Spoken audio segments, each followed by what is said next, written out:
আপনি কি কখনো এমন কোনো কথা বলে ফেলেছেন যেটা বলার পরে আপনার নিজেরই মনে হয়েছে যে ইস, যদি কথাটা না বলতাম?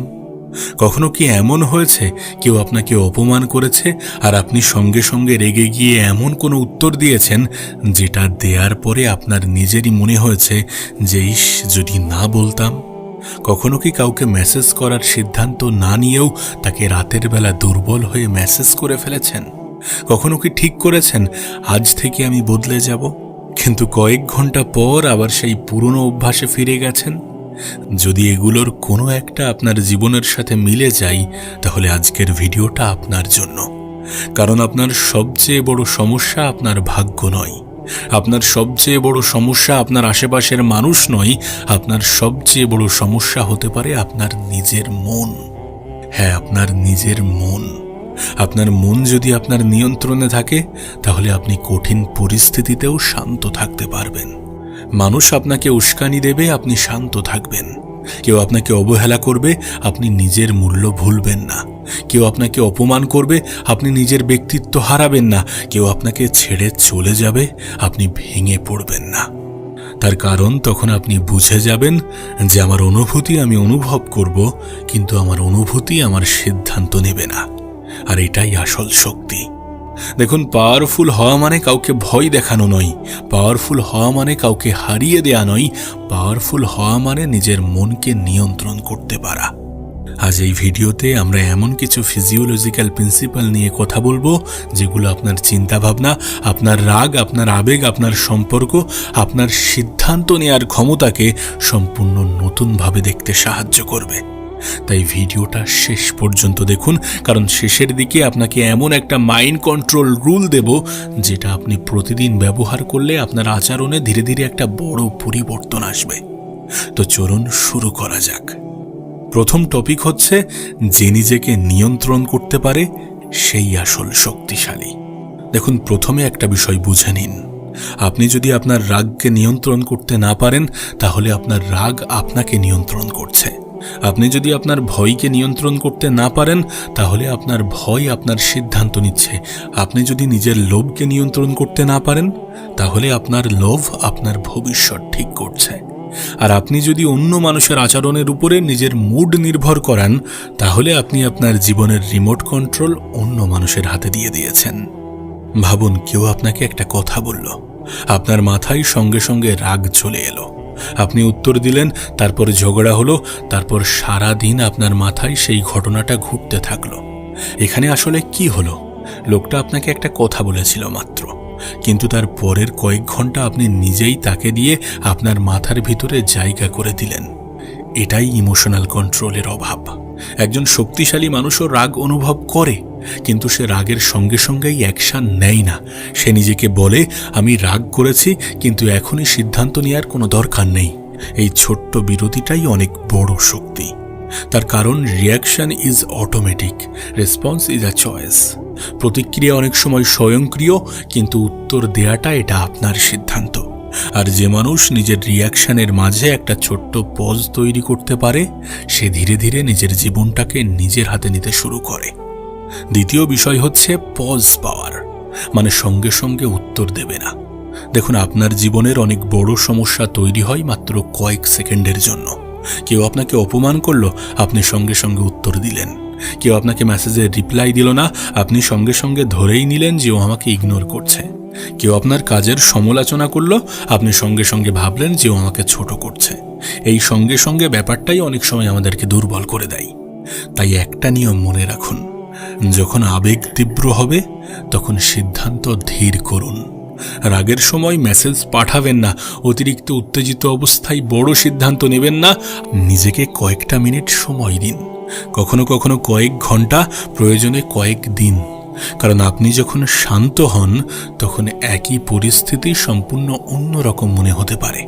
আপনি নিজেকে একবার প্রশ্ন করুন, আমি এখন যা করতে চাই সেটা কি আমার ভবিষ্যতের জন্য ভালো?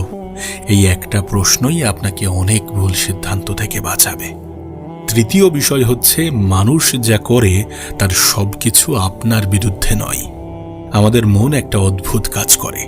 কেউ আমাদের সঙ্গে একটু অন্যরকম আচরণ করলেই আমরা গল্প বানাতে শুরু করি। ও আমাকে পছন্দ করে না, ও আমাকে অপমান করেছে, ও আমাকে অপমান করতে চেয়েছে, ও আমাকে ইচ্ছা করেই এড়িয়ে যাচ্ছে, সবাই আমার বিরুদ্ধে। কিন্তু সত্যিটা হলো, অনেক সময় আমরা বাস্তবতার চেয়ে নিজের ইন্টারপ্রিটেশনকে বেশি বিশ্বাস করি। ধরুন একজন বন্ধু আপনার ফোন ধরল না, আপনার মাথায় প্রথম যে চিন্তাটা আসে, ও আমাকে ইগনোর করছে। কিন্তু অন্য সম্ভাবনাগুলো কি কি? হয়তো সে ব্যস্ত, হয়তো সে ফোন দেখেনি, হয়তো তার নিজের কোনো সমস্যা চলছে, হয়তো কথা বলার মতো মানসিক অবস্থা তার নেই। আপনি জানেন না, কিন্তু আপনার মস্তিষ্ক একটা গল্প তৈরি করে ফেলেছে। এখানে একটা গুরুত্বপূর্ণ ফিজিওলজিক্যাল প্রিন্সিপাল মনে রাখুন, ফ্যাক্ট এবং স্টোরি এক জিনিস নয়। ফ্যাক্ট হলো ও আপনার ফোন ধরেনি, আর স্টোরি হলো সে আমাকে ইগনোর করেছে। এই দুটো জিনিসকে আলাদা করে ফেলুন, দেখবেন আপনার মানসিক শান্তি অনেকটাই বেড়ে গিয়েছে। চতুর্থ পয়েন্ট বা চতুর্থ বিষয় হচ্ছে, সবাইকে সন্তুষ্ট করার চেষ্টা বন্ধ করুন। আপনি যতই ভালো মানুষ হন না কেন, সবাই আপনাকে পছন্দ করবে না। আপনি যতই ভালো কাজ করুন না কেন, কেউ না কেউ আপনার সমালোচনা করবে। আপনি যতই সৎ থাকুন না কেন, কেউ না কেউ আপনার উদ্দেশ্য নিয়ে প্রশ্ন তুলবে। আর আপনি যদি সবার অ্যাপ্রুভাল পাওয়ার চেষ্টা করেন, তাহলে একটা সময় আপনি নিজের পরিচয়টাই হারিয়ে ফেলবেন। একটা সময় আপনি নিজের জন্য বাঁচবেন না। আপনি ভাববেন মানুষ কি বলবে, ও কি ভাববে, ও কি বলবে, আমাকে নিয়ে কি সমালোচনা হবে, আমি এটা করলে সবাই কি আমাকে পছন্দ করবে?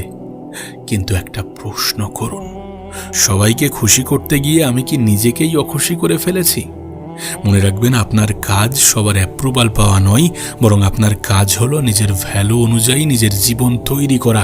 সবাই আপনাকে বুঝবে না, সবাই আপনাকে সম্মান করবে না, সবাই আপনার পাশে থাকবে না, এটাই স্বাভাবিক।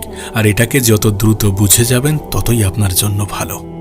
আপনার শক্তি তখনই তৈরি হবে যখন আপনি বুঝবেন, সবাই আমাকে পছন্দ না করলেও আমি ঠিক থাকতে পারি।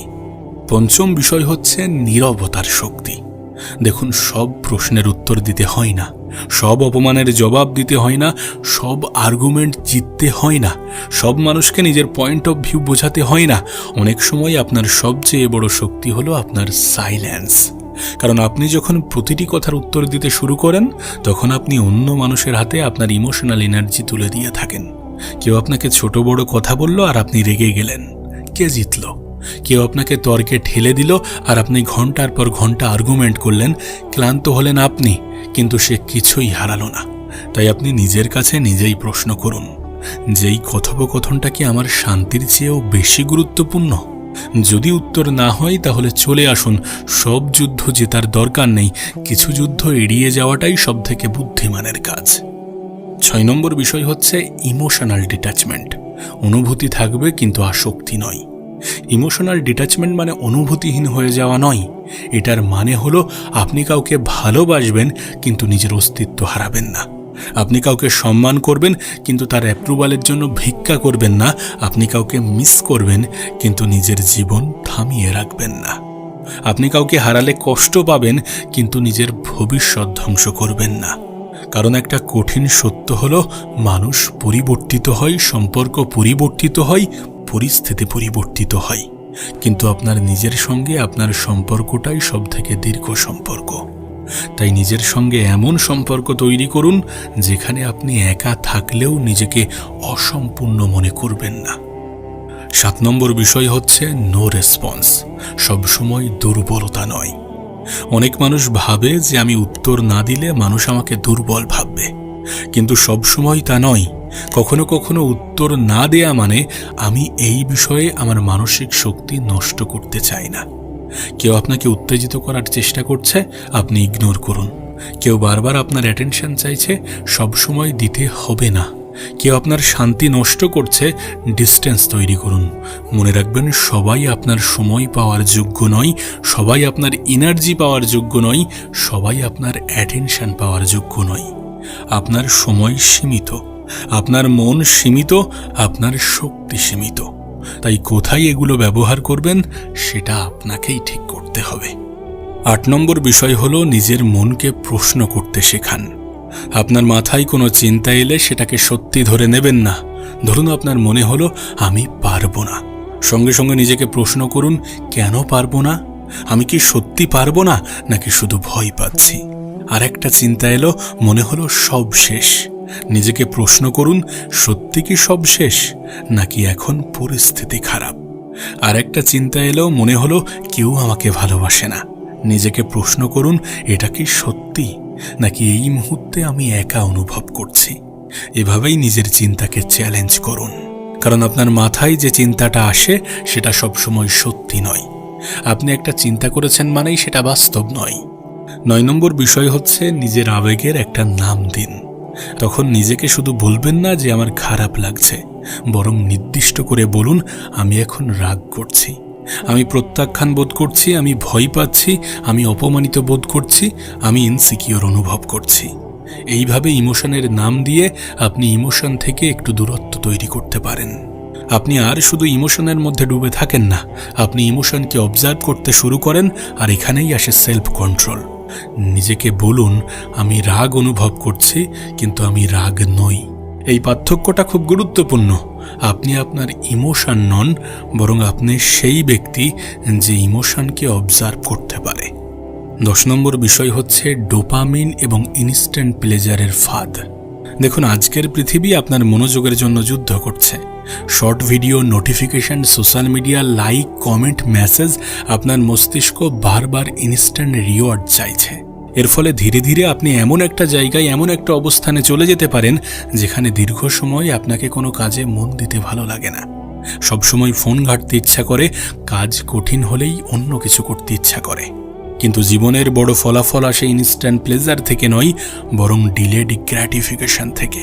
অর্থাৎ আজকের আরামকে কিছুটা ত্যাগ করে আগামীকালের শক্তিশালী জীবন তৈরি করা। আপনি যদি প্রতিদিন নিজেকে ছোট ছোট ডিকমফোর্টের মধ্যে রাখতে পারেন, একটু এক্সারসাইজ, একটু পড়াশোনা, একটু ফোকাসড ওয়ার্ক, একটু ফোন ছাড়া থাকা, একটু বেশি ডিসিপ্লিন, তাহলে আপনার সেলফ কন্ট্রোল ধীরে ধীরে শক্তিশালী হতে পারে। 11 নম্বর বিষয় হচ্ছে না বলতে শেখা। একজন দুর্বল মানুষ অনেক সময় না বলতে পারে না, কারণ সে ভয় পায় মানুষ তাকে খারাপ ভাববে। কিন্তু আপনি যদি নিজের জীবনকে নিয়ন্ত্রণ করতে চান, তাহলে আপনাকে না বলতে শিখতে হবে। না, আমি এটা করতে পারবো না, না আমি এটাতে কমফোর্টেবল নই, না আমি এখন সময় দিতে পারছি না, না এটা আমার প্রায়োরিটি নয়। মনে রাখবেন, আপনার প্রতিটি হ্যাঁ অন্য কোনো জিনিসের জন্য একটি না। আপনি যদি সবাইকে সময় দেন, তাহলে নিজের জন্য সময় কোথায়? আপনি যদি সব সময় সব সমস্যায় জড়িয়ে পড়েন, তাহলে নিজের সমস্যার সমাধান করবেন কখন? তাই বাউন্ডারিজ তৈরি করুন। বাউন্ডারি মানে মানুষকে ঘৃণা করা নয়। বাউন্ডারি মানে আমি তোমাকে সম্মান করি, কিন্তু আমার সীমাটাকেও সম্মান করতে হবে। 12 নম্বর বিষয় হচ্ছে নিজের দুর্বলতা সবাইকে দেখানোর দরকার নেই। একটা ভুল ধারণা আছে যে আমি সবকিছু সবাইকে বলবো, তাহলেই মানুষ আমাকে বুঝবেন না। কেউ আপনার দুর্বলতা বুঝে আপনাকে সাহায্য করতে পারে, আবার কেউ সেই দুর্বলতাকেই একদিন আপনার বিরুদ্ধে ব্যবহার করতে পারে। তাই নিজের personal information, insecurity, future plan এবং ইমোশনাল উইকনেস কাকে বলবেন সেটা ভেবে বলুন। ট্রাস্ট আর্ন করতে হয়, সবাইকে সবকিছু জানানো ইমোশনাল ইন্টেলিজেন্স নয়। কখন কথা বলতে হবে এবং কখন চুপ থাকতে হবে, এটাই ইন্টেলিজেন্স। 13 নম্বর বিষয় হচ্ছে আপনার ফিউচার সেলফসের কথা ভাবুন। এখন একটা পাওয়ারফুল এক্সারসাইজ করি। যখনই কোনো কঠিন পরিস্থিতি আসবে, নিজেকে জিজ্ঞাসা করবেন, আমার আজকের সিদ্ধান্তের জন্য 6 মাস পরের আমি কি নিজেকে ধন্যবাদ দেব? ধরুন আপনি রেগে আছেন, কাউকে একটা কড়া মেসেজ পাঠাতে যাচ্ছেন, 1 সেকেন্ড থামুন, নিজেকে জিজ্ঞাসা করুন, 6 মাস পরে আমি কি এই মেসেজ দেখে গর্বিত হব? যদি উত্তর হয় না, তাহলে মেসেজটা পাঠাবেন না। নিজেকে প্রশ্ন করুন যে 1 বছর পরে এই ব্যাপারটা কি আদৌ গুরুত্বপূর্ণ থাকবে? যদি না থাকে, তাহলে আজ নিজের শান্তি কেন নষ্ট করবেন? পাওয়ারফুল মানুষ শুধু বর্তমান ইমোশন দেখে সিদ্ধান্ত নেয় না, সে ফিউচার কনসিকুয়েন্স দেখে সিদ্ধান্ত নেয়। 14 নম্বর বিষয় হচ্ছে রেভিনিউ নয়, গ্রোথ। আপনাকে কেউ কষ্ট দিয়েছে, আপনার প্রথম রিয়াকশন হয় যে আমি তাকে দেখিয়ে দেব। কিন্তু সবচেয়ে শক্তিশালী প্রতিশোধ কি জানেন? নিজেকে এতটা উন্নত করা যাতে সেই মানুষটির ভ্যালিডেশনের আর কোনো প্রয়োজন না থাকে। কেউ আপনাকে রিজেক্ট করেছে, নিজেকে তৈরি করুন। কেউ আপনাকে ছোট করেছে, নিজেকে দক্ষ বানান। কেউ আপনাকে ছেড়ে গেছে, নিজের জীবনটাকে আবার গড়ে তুলুন। না কারোর কাছে প্রমাণ করার জন্য নয়, বরং নিজের কাছে প্রমাণ করার জন্য। আপনার জীবনের উদ্দেশ্য হওয়া উচিত, আমি গতকালের নিজের চেয়ে আজকের নিজেকে একটু ভালো করব, আজকে আরও একটু ভালো করব। 15 নম্বর বিষয় হচ্ছে একা থাকতে শেখা। যে মানুষ একা থাকতে পারে না, সে অনেক সময় ভুল মানুষের সঙ্গেও থেকে যায়, কারণ তার ভয় আমি একা হয়ে যাব। কিন্তু একা থাকা এবং লোনলি হওয়া এক জিনিস নয়। একা থাকতে শিখলে আপনি নিজের চিন্তা শুনতে পারবেন, নিজেকে বুঝতে পারবেন, নিজের ভুল দেখতে পারবেন, নিজের লক্ষ্য ঠিক করতে পারবেন। আর সবচেয়ে গুরুত্বপূর্ণ, আপনি বুঝতে পারবেন যে আপনার হ্যাপিনেসের সম্পূর্ণ দায়িত্ব অন্য কারোর হাতে থাকা উচিত নয়। কখনো কখনো সলিটিউড আপনাকে এমন কিছু শেখায় যা হাজার মানুষের ভিড়েও শেখা সম্ভব নয়। 16 নম্বর বিষয় হচ্ছে নিজের মনকে প্রশিক্ষণ দিন। আপনার মন একটা মাসেলের মতো, আপনি যেটা বারবার করেন সেটা সহজ হতে থাকে। আপনি যদি প্রতিবার রাগ হলে চিৎকার করেন, চিৎকার আপনার ডিফল্ট রেসপন্স হয়ে যাবে। আপনি যদি প্রতিবার কষ্ট পেলে অ্যাটেনশন চান, তাহলে ডিপেন্ডেন্সি তৈরি হতে পারে। কিন্তু আপনি যদি প্রতিবার রাগ হলে পজ করেন, তাহলে ধীরে ধীরে পজ করা সহজ হবে। আপনি যদি প্রতিবার স্ট্রেস হলে কয়েক মিনিট হাঁটেন, তাহলে সেটা আপনার জন্য ভালো হবে। আর আপনি যদি প্রতিবার চিন্তা হলে নিজেকে অবজার্ভ করেন, তাহলে সেলফ অ্যাওয়ারনেস তৈরি হবে। তাই এটা মনে রাখুন যে আপনি আপনার মাইন্ডের সঙ্গে যা প্র্যাকটিস করেন, ভবিষ্যতে সেটাই আপনার ডিফল্ট বিহেভিয়ার হয়ে উঠতে পারে। দেখুন, আপনাকে একটা ছোট্ট রুলস বলি। পরের বার যখন কেউ আপনাকে এমন কিছু বলবে যেটা শুনে আপনার রাগ উঠছে, 10 সেকেন্ড চুপ থাকুন। কথা বলার আগে শ্বাস নিন, মনে মনে বলুন যে আমি এখন রেগে আছি। তারপর নিজেকে প্রশ্ন করুন যে আমি কি পরিস্থিতি ঠিক করতে চাই, নাকি শুধু নিজের রাগ বের করতে চাই। এই প্রশ্নটা অত্যন্ত গুরুত্বপূর্ণ, কারণ অনেক সময় আমরা সমস্যার সমাধান করতে চাই না, আমরা শুধু আমাদের ইমোশন অন্য মানুষের উপরে ছুড়ে দিতে চাই। কিন্তু আপনি যদি এই 10 সেকেন্ডের গ্যাপ তৈরি করতে পারেন, তাহলে অনেক অপ্রত্যাশিত বাজে জিনিস আপনার জীবন থেকে কমে যেতে পারে। 17 নম্বর বিষয় হচ্ছে পাওয়ারফুল মাইন্ডসেট। একজন শক্তিশালী মানুষ বলে সবকিছু আমার কন্ট্রোলে। সে বলে যা আমার কন্ট্রোলে নেই, আমি সেটা নিয়ে শক্তি নষ্ট করব না। আপনি অন্য মানুষকে কন্ট্রোল করতে পারবেন না, আপনি সব পরিস্থিতি কন্ট্রোল করতে পারবেন না, আপনি সব ফলাফল কন্ট্রোল করতে পারবেন না। কিন্তু আপনি কন্ট্রোল করতে পারেন আপনার রেসপন্স, আপনার এফোর্ট, আপনার অ্যাটিটিউড, আপনার বন্ডিং, আপনার হ্যাবিট, আপনার সিদ্ধান্ত। আর এগুলোতেই লুকিয়ে আছে আপনার আসল পাওয়ার। 18 নম্বর বিষয় হচ্ছে যখন কেউ আপনাকে অপমান করবে। ধরুন কেউ আপনাকে অপমান করলো, প্রথমে আপনার ইগো চাইবে এখনই জবাব দিতে হবে। কিন্তু এক মুহূর্ত থামুন, নিজেকে প্রশ্ন করুন, এই মানুষটির ওপিনিয়ন কি আমার জীবনের সত্যি কোনো মূল্য নির্ধারণ করবে? যদি উত্তর হয় না, তাহলে কেন তার কথাকে আপনি নিজের মানসিক শান্তির মালিক বানাবেন? আপনি চাইলে দৃঢ়ভাবে বলতে পারেন, আপনার কথা আমি বুঝেছি, কিন্তু এইভাবে কথা বলা আমি গ্রহণ করছি না। তারপর সরে আসুন। এটাই ইমোশনাল কন্ট্রোল। চুপ থাকা মানে সবসময় দুর্বল হওয়া নয়, শান্ত থাকা মানে অনেক সময় শক্তির লক্ষণ। এখন আমি আপনাকে একটা কথা বলতে চাই। আপনার জীবনে হয়তো অনেক কিছু আপনার কন্ট্রোলের বাইরে। কেউ আপনাকে বুঝবে না, কেউ আপনাকে ছেড়ে চলে যাবে, কেউ আপনাকে অপমান করবে, কেউ আপনার মূল্য কমিয়ে দেখবে, কখনো আপনার পরিকল্পনা ব্যর্থ হবে, কখনো আপনার নিজের কাছেই নিজেকে দুর্বল মনে হবে। কিন্তু একটা জিনিস আপনার হাতেই আছে, আপনি এসবের পর কিভাবে দাঁড়াবেন। আপনি চাইলে প্রতিটি আঘাতকে নিজের দুর্বলতার কারণ বানাতে পারেন, আবার চাইলে প্রতিটি আঘাতকে নিজের ক্যারেক্টার তৈরি করার উপাদান বানাতে পারেন। আপনি চাইলে রাগের দাস হতে পারেন, আবার চাইলে রাগকে অবজার্ভ করতে পারেন।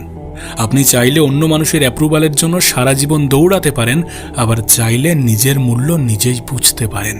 আপনি চাইলে প্রতিটি রিজেকশনের পরে ভেঙে পড়তে পারেন, আবার চাইলে নিজেই নিজেকে বলতে পারেন, এই মানুষটা আমাকে রিজেক্ট করেছে, কিন্তু আমি নিজেকে রিজেক্ট করব না। মনে রাখবেন, শক্তিশালী মানুষ সে নয় যে অন্যকে কন্ট্রোল করতে পারে, শক্তিশালী মানুষ তো সে যে নিজের মনকে কন্ট্রোল করতে শেখে, যে রাগের মুহূর্তে থামতে পারে, যে অপমানের মুহূর্তে নিজের ডিগনিটি ধরে রাখতে পারে, যে একা থাকলেও নিজের মূল্য ভুলে যায় না, যে অন্যের অ্যাপ্রুভাল ছাড়াও নিজের পথে হাঁটতে পারে। যে জানে কখন কোথায় কথা বলতে হবে আর কখন কোথায় নীরব থাকতে হবে, যে জানে কখন কোথায় লড়াই করতে হবে আর কখন কোথা থেকে শান্তভাবে সরে আসতে হবে। তাই আজ থেকে একটা সিদ্ধান্ত নিন, কেউ আপনাকে রাগালে সঙ্গে সঙ্গে রিয়্যাক্ট করবেন না, কেউ আপনাকে ইগনোর করলে আপনি নিজের মূল্য নিয়ে প্রশ্ন করবেন না, কেউ আপনাকে রিজেক্ট করলে আপনি নিজেকে রিজেক্ট করবেন না, কেউ আপনাকে অপমান করলে আপনি নিজের চরিত্র নষ্ট করবেন না। কারণ শেষ পর্যন্ত আপনার সব থেকে বড় যুদ্ধ পৃথিবীর সঙ্গে নয়, আপনার সবচেয়ে বড় যুদ্ধ আপনার নিজের সঙ্গে। আর যেদিন আপনি আপনার মনকে বুঝতে শুরু করবেন, সেদিন হয়তো পৃথিবী বদলাবে না, কিন্তু পৃথিবীর দিকে তাকানোর আপনার দৃষ্টিভঙ্গি বদলে যাবে। আর যখন আপনার দৃষ্টিভঙ্গি বদলে যায়, তখন আপনার সিদ্ধান্ত বদলায়। যখন সিদ্ধান্ত বদলায়, তখন অভ্যাস বদলায়, আর অভ্যাস বদলালে আপনার জীবন বদলে যেতে শুরু করে। তাই আজ থেকে নিজের মনকে শত্রু হিসাবে নয়, একজন শক্তিশালী সঙ্গী হিসাবে প্রশিক্ষণ দিন। কারণ আপনার ভিতরে এমন একটা শক্তি আছে যেটাকে আপনি হয়তো পুরোপুরি চিনতেই পারেননি। নিজেকে নিয়ন্ত্রণ করুন, নিজেকে বুঝুন, নিজেকে তৈরি করুন। আর মনে রাখবেন, যে নিজেকে জয় করতে পারে তাকে হারানো সব